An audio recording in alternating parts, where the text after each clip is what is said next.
you can edit out all of our stupid stuff. Yes, I can do that. We should just keep recording. Okay, we are recording. Welcome, everyone. We are the Red Weather Christians. We'll get into why we named ourselves that Maybe some other time. in another episode. Maybe never. No, we will, for sure. I mean, depends on if anyone's listening at that point. We will share that with you at some point later. Maybe. And the we we're talking about, I'm Steve. And I'm Jen. And we're married. Oh my God. You have to imagine that we're sitting at this table and Jen is trying to be proper about this. She's got her notes out. I also have paper and pencil, but there's nothing on my paper. It's blank. And she's a little more awkward, I feel, because she's trying to have her voice right. She's trying to say right things. I'm not. You have a big cheesy grin on your face. I am a little awkward. Yes, I am a little awkward. But it's our first episode. What do you expect? It's going to be awesome. Oh, and don't mind Steve's gravelly laugh. That is long COVID. Anyway, what we're here today to talk about are doubts. When they happened, why they happened, and probably why they should keep happening. Yeah. I think of it as my doubt journey. And when we say doubts, we are talking about our Christianity. Oh my gosh. Oh my gosh, the way you said it too.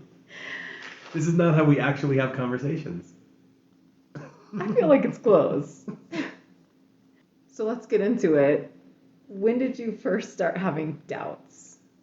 The question is to me, I suppose. Well, it's to you because you started earlier than I did in life.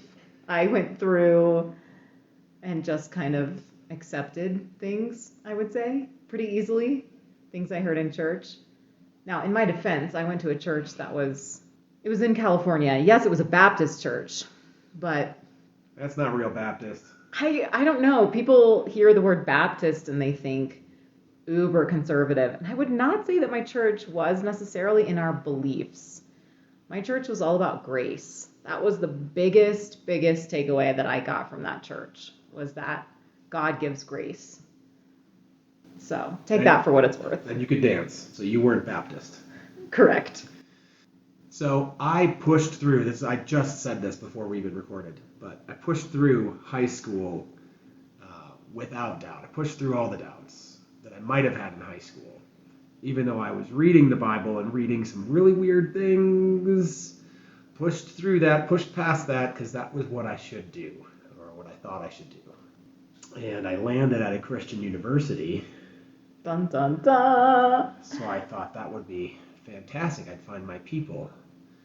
What I found was a lot of the same type of people from high school, except this time they had this veil of Christianity in front of them. When you say the same people from high school, you mean they did the same things, but they called themselves Christians? I had plenty of people in high school who called themselves Christians and did these things too. However, in high school, you just knew who were more of the legitimate Christians, at least in my mind, than the illegitimate Christians. Think of that born-again idea, and they were illegitimate born-again people. Oh, good one. But at college, I thought that it would be different. Oof. And it wasn't. So that was where I had a lot of doubts as to where my legalistic mindset was and where it would lead me. If it led me to a Christian college where it seems like everybody still struggled to be an actual Christian and love well, then that might not be for me. I got to the end of high school and I realized that I was kind of at a crossroads in my life, I thought at the time. And I thought that if I didn't go to a Christian college, that I would start partying. Boozer. Doing all the things, doing all the bad things. And so that was a big reason I decided to go to a Christian college. I just thought that I needed to. I better do it. Otherwise, I'm going to That's so silly. go crazy. Come on, have some willpower. Yeah, right. So that's why I ended up at a Christian college. And I also had a little bit of like, wait, what? In my brain, going through those 4 years of seeing people who called themselves Christians, but it just seemed like a convenient act for them to play. It was just like an identity, a personality that they had just chosen to take on. It was like everywhere you turn, there's a guy on a longboard with his guitar slung over his shoulder. That's not actually how it was. That's the impression that I got. Most of those people who played the guitar, like the classic white Christian male, they didn't ride longboards. Longboards were for some of us. He's saying that because he and I both rode longboards in college. Whoa. You rode a longboard because I showed you how awesome it was. Oh, sorry, but I did learn and I did write it. And neither of us played guitar then. No, I still don't. You play guitar now. Yes. Anyway, these guys would just always, like, at the drop of a hat, they would be like, let's just gather together and pray. Let's just sing this song. It was weird to me. It was, I don't know, it felt forced. It didn't feel natural. It still isn't natural, let's be honest. Yeah. I would say that still at my life right now, if someone were to be riding a longboard with a guitar slung on their back? No. If someone says to me, you know what, Jen, can I just pray with you right now? You know how Christians say that? It still is weird to me. It's awkward to me. Jen? You want to just pray right now? I feel like we should. Maybe that's how we should have opened our show. Shoot! We've already failed as Christians. And yet that's probably why we do this show. Okay, so back to doubt. Yeah, so basically, doubt came in many forms. My first form was how people lived out their faith, and it wasn't good enough to me. So I doubted my own faith as if it was worthwhile. I think there are other doubts within the faith when you start reading more analytically what the Bible says at certain spots. Yeah. And you're wait, wow. You either doubt your faith or your faith in the Bible or the Bible itself. One of those doubts is going to happen. Yeah. So do you doubt whether you believe what this is? Do you doubt that the Bible is true, but you still have the faith in some of it? Yeah. That's where I pretty much went. And might I add right here, if you don't have any kind of doubt or emotional response to some of the things that you read in the Bible, I would wonder if you have a pulse. Because there are some crazy, crazy things in there. And if you read it and you're like, oh, yeah, cool, so... You should mention what you're in your notes there, because that's what you're talking about. Well, okay, let me just say one more thing about college. Steve and I we were so Christian-y. We did get engaged our senior year. Ring by spring. Yes. And before we got engaged, we would talk about getting engaged and getting married and living life together and all that stuff. And I definitely had doubts about being with Steve for the rest of my life because he had so many doubts about his faith and just about Christianity and the Bible and God and all of it. And, you know, the whole don't be unequally yoked thing was running through my head, of course. And I was like, I just wanted to do the right thing and be the good Christian and marry the good Christian. And I would be lying if I said I didn't have any doubts about marrying Steve. But luckily, I did still marry him. I'm very glad that I pushed through those doubts, pushed them out of my mind. Yeah, I didn't push them out of my mind. I just... ignored them. It's fine. No, I didn't ignore them. I just knew they were there, but I felt like our relationship was strong enough. I had to laugh when you said that unequally yoked comment. And this is just another instance of how I'm not sure how you're supposed to interpret the Bible. I realize the The analogy is to two oxen being yoked together, and one being significantly stronger does all the work. Yeah. But if you think about how you go through life, one of you might be stronger at something and help the other along, Yeah. and then you'll need the other one when you get farther along. Or maybe the weaker one, weaker in body, is the more intelligent one and realizes, hey, let's move over to the left a little bit. There's like some rocky path coming up ahead. Sure. Or the simple fact that if you consider yourself yoked to Jesus Christ, his strength is made perfect in your weakness. How much more unequally yoked can you possibly be? I don't know. It was just such a Christian-y phrase that you always heard, and Yes. I don't know, it was preached at you. And we're not divorced, so there you go. We're still yoked. Can we just do a quick side note to our marriage counseling? We did go to a marriage counselor, premarital counseling. Yeah, is what premarital counseling. because that's sorry. what was offered for free at a Christian college for all of the Christian couples. Who got especially- engaged by spring. Now they're saying, yeah. That was us, so we did that. It was free, so I was okay with it. Yeah. Okay is what I want to stress here.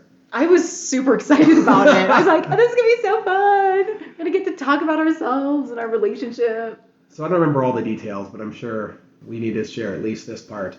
That our premarital counselor did have a sigh and a heart-to-heart with us, and he concluded.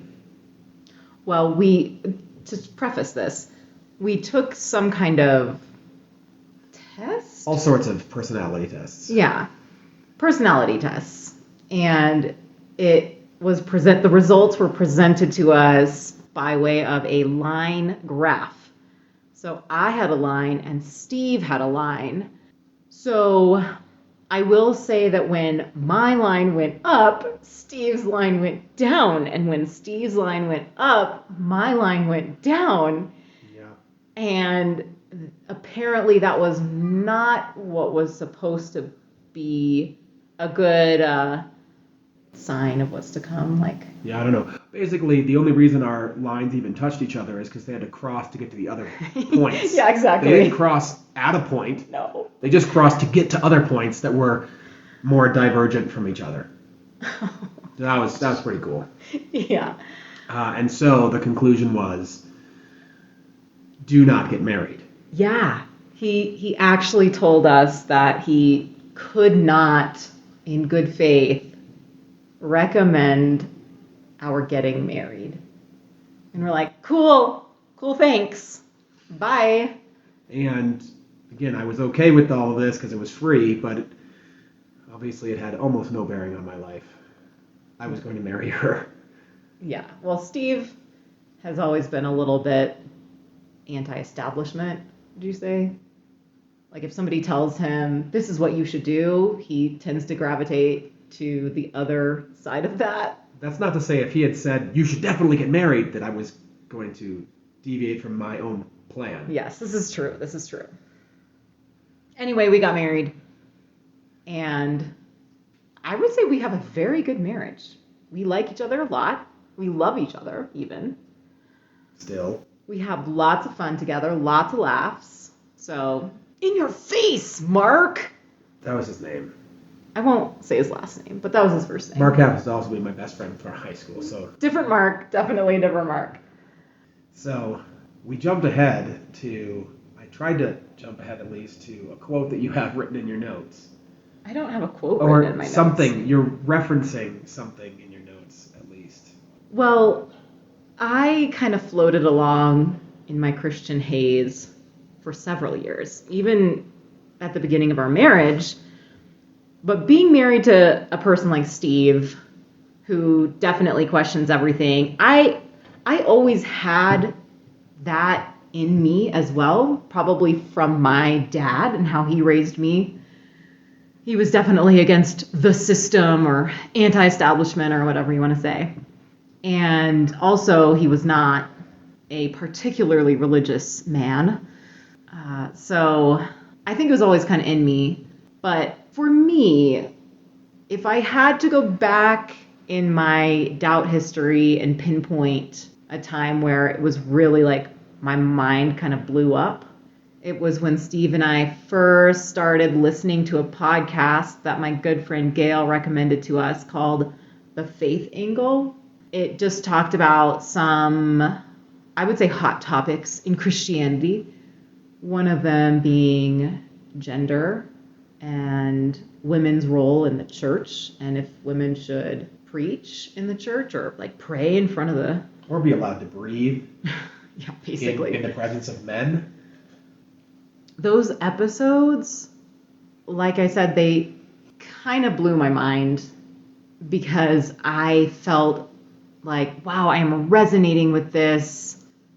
I love this. And it kind of brought to the surface things that were underneath for me, probably for years and years. And let's be clear, timeline, if you followed us, we talked about college and getting married. That was 22 years old. This is probably 10 years later where she's talking about this breakthrough. Listening to the faith angle. Yeah. I think the other thing, though, in life, and in your 20s especially, and you just got married. We got married when we were 22. We didn't have any money. We moved across the country because Steve was going to grad school in Michigan. We didn't have jobs. We had nowhere to live. So we were busy. My point is, our 20s were a busy time of just... No, not even close. What a terrible description. Okay, our early 20s, when we were just getting started. We look back and we say, we had so much time. What did we do with it? Okay. He's talking about the fact that we didn't have kids. We didn't have kids yet in our 20s. Oh my gosh, we had so much time. Okay, but what I'm talking about is mental time. I think we were very busy just figuring out how to live an adult life with jobs and managing money and renting an apartment, buying a house, figuring out things. That's what I was talking about. Sure. Yes. Did we come home after teaching? And just binge watch all the episodes of Survivor we could get at the library? I was going to say take a really long nap and wake up and it's dark outside. It didn't take long, though. It wasn't a long nap. It was Michigan, so you take a nap at 4, you wake up at 5, dark. We binge watched Felicity. Yes. We binge watched all the Survivors we could get our hands on. Pretty much whatever the library had for free. Well, let me say this, that the libraries in Michigan are on point. They are amazing. They had so many DVDs. Oh my gosh. They also had lots of VHSs. When she mentions we didn't have jobs or places to live, I had family in Michigan who definitely helped us out. We lived in his parents' basement for 1 week. 1 week. One glorious week. Call it what you will. And we then thankfully got an apartment of our own. Yeah. We couldn't sign our apartment contract without showing proof of having jobs. So we had to hurry up and get jobs. Yep. Yeah. So anyway, fast forward to the podcast, and I listened to that, and I was like, oh my gosh, these really intelligent Christians are talking about these topics that I was kind of always told were either taboo or in regards to the women's role in the church, just like women are supposed to be subservient, end of story. Like, the husband is the head of the household, end of story. And so hearing that it's like, nope, that's not true. And that's not what the Bible says. And that's not what Jesus is about. I just felt an affirmation that I didn't even know I needed at that point. And then I realized I do need this. I need to dig into this. And one thing I remember them saying on that podcast was that if you have doubts about faith and God and the Bible, then that signals that your relationship is alive. Because this goes back to if you read some of the crazy stuff in the Bible and you don't have some kind of emotional response, you are a zombie, right?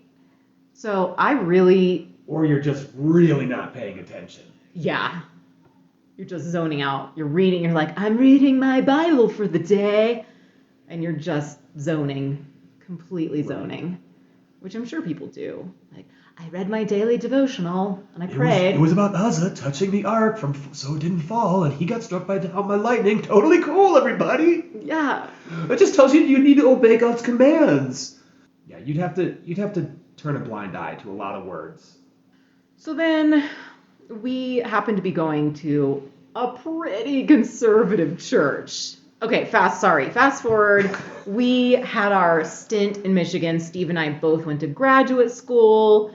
We both started teaching high school. Steve taught math, basically, and I taught English, basically, 7th through 12th grade at this small Christian school that we Don't first sell started. yourself short, Jen. You also taught Oh, math. I did teach Algebra 1. And I also taught PE. And you taught church history. I did teach church history. Yes.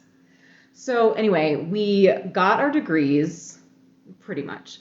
And I had like 1 or 2 more classes, which I had to finish after. She graduated 3 years later. It's okay. Okay. Shh. So we moved to Florida to start jobs at a private school there. And we ended up at a pretty small conservative church. We biked there. That was lovely. It was close enough to our house that we biked there. That was one of the reasons why we chose that church. What'd you say? Yes, but let's be clear. It wasn't that we didn't like the church either. It was we tried to find a church within our immediate vicinity to be part of our local community as opposed to driving 10 miles to... Right. And we liked it. Yeah, we did like it. We didn't choose it just because we could bike there. But there was a younger, hipper church that some of our friends went to in Jacksonville that we could have gone to, but we would have to drive. Yeah, we didn't really want to drive. So anyway, we ended up at this church. We liked it because it really felt like a family to us. I just got that feeling people really cared about you in this church. And that was a really nice feeling. I had grown up in a really small church. So I was totally fine with the size of it being pretty small. And I'm sorry. Oh my gosh. Seriously? Yep. Moving on. I mean, that's what she said. Okay. Totally okay with the size. It was really small. Oh my god. Totally okay. Totally okay with that. Okay. Moving on. So we got involved. I joined the worship team. Steve ended up doing like the soundboard and stuff like that. Taught Sunday school. Yeah, you taught Sunday school, and it was good. We liked it. Then we started going to Bible studies that the pastor led. Well, back up. Okay. We have to back up. We went to the very first little, hey, get to know the church informational meeting after like the first or second Sunday that we went there. And I specifically asked, in the very first informational meeting, what is the church's position on women? Yeah, I didn't ask that. Steve asked that. I was still kind of like, la-di-doo-doo-doo-doo. And they basically said, well, we like women, and they give us children. They didn't say that. But they better not teach any of our adults, especially not from the pulpit, because that's heresy. Yeah, so our church, women could do children's ministry and lead children's ministry, but there certainly were no women elders. Or deacons or deaconesses or whatever you want to classify that role in the church. Definitely not any women, and definitely no women were eligible. That role was reserved, courtesy of 1 Timothy, for men. We will get to Timothy in another episode, you better believe. Oh man, Timothy. So what our first episode is about, really, is just mentioning a lot of the doubts we might have. When they came in, we kind of gave that story, and then what they still are, where we have questions, concerns. So Steve had asked the question about the women's role in the church, and we were kind of like, but it didn't bother me that much at the time. I just at a totally different place in my life, and it's very strange for me now to even look back on that and think that was me. It's kind of embarrassing, actually, that I was ever like, oh, it's totally fine, whatever. But I'm not like that anymore, that's for sure. But at the same time, we realized that we were never going to agree probably 100% with any random denomination doctrines. Yeah. And we needed to push past some of that to enjoy community, Yes. fellowship, and things that we value. Yeah, he's exactly right. And we did have that conversation. That is true. We knew there was not going to be, and is not currently, a perfect church for us that would align exactly with what we believe. I just don't think that's to be true. Maybe I'm being a pessimist here, but I don't think that there's a church out there where every little thing that they believe is going to line up with what we believe. Partially, I say that because what we believe is still changing. That's what I was going to say. It was basically say, even if we started our own house church and we were the leaders of said house church, I would eventually probably disagree with my earlier self. Yeah. Because either I've learned things, or I've grown in different ways, or I just wanted to be anti-establishment. So being at any one church for a given period of time, and the church feels like it's remaining stagnant, there's probably going to eventually be a problem with Steve and me, I would say. Because stagnation is trouble, right? Like stagnant water. Think about stagnant water. It is gross. It starts stinking. Weird things start growing in it. I mean, the way that you're saying it, yes, but I mean, you can have an isolated amount of water. Oh my gosh. Motionless. Okay. And it just doesn't change. It's distilled water. Okay. Essentially. All right, Mr. Scientist. Jeez. A gallon of distilled water is going to be good for a very long time. Okay, when I say stagnant water, I'm talking about like when you're out on a walk and you're like walking through the dump or wherever you're walking. Oh, gosh. I am not walking with you at this point. I'm just giving an illustration. You're walking through the dump and there's like this gross lake of water that is nasty, not the right color. There's like air ripples coming off because of the stench. We probably need to just move past this analogy at all. That's fine, but stagnation is bad. So we went to we started going to Bible study on Wednesday nights at our church, and it was led by our pastor. And this is going back to when I was saying, if you know us, you know that if we have a question about something, we will ask. We don't have any problem asking questions. We are both pretty assertive when it comes to that. Look, the Bible study was about Hosea. Now, our real issue with it is, I guess, threefold. Hosea, if you're familiar, is about a prophet who is told to marry a prostitute, who then has kids possibly with other men, and then he names these kids terrible, terrible names like "You're Never Loved" and things like that. I don't even remember exactly what the names were. But we had some serious questions about this. Is this whole book just an analogy? Well, I think he called it, I can't remember which word he used, if he said it was an analogy or an allegory. The point being, we had some questions. Those questions might have revealed some doubts within us.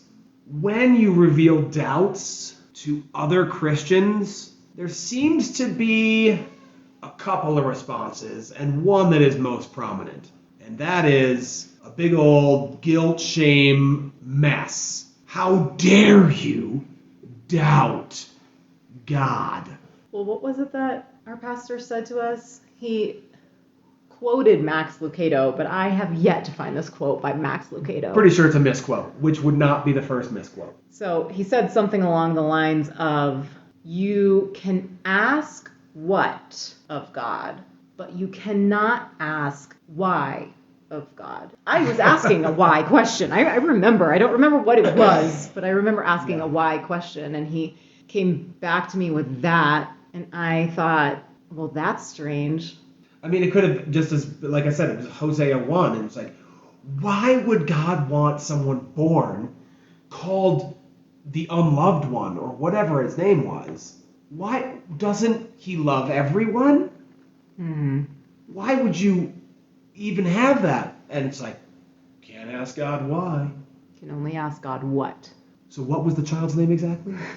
Oh, the unloved one. Got it. And what do you say you do for all of your creation? Love it. Oh, okay. Got it. Makes perfect sense. No doubts there.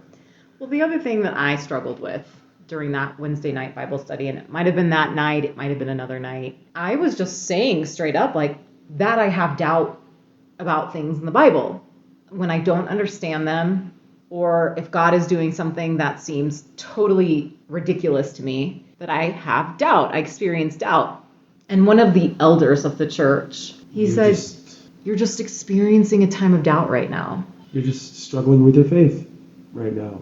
It was belittling the fact that doubts exist at all. It wasn't even taking into account that he could have doubts, perhaps. It was just trying to erase them. And I definitely remember the use of the word just, which seems like a really small word, but I have issues with this word. He used the word just, like he really minimized what I was going through. Like, you're just having difficulty with your faith right now.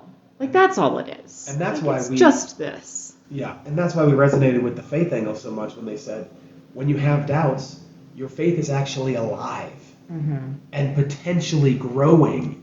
We liked that a lot because we, as humans, we both ask a lot of questions, maybe the not popular questions to ask, and that's really a huge part of who we are.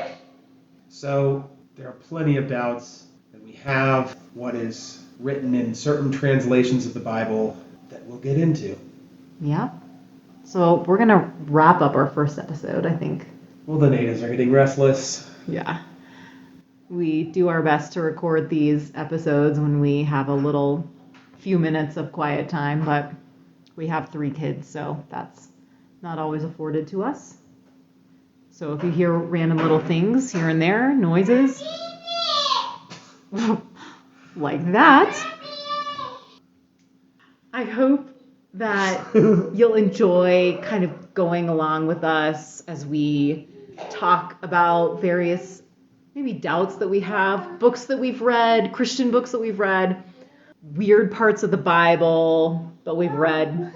Feel free to send us, or send my wife, because she's got the Insta account, your doubts.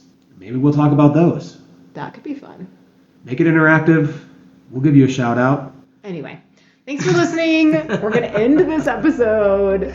It's finally over. Goodbye. And we'll see you next time. Not going to see any of you. We're Red Weather Christians.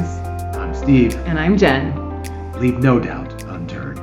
Until next time.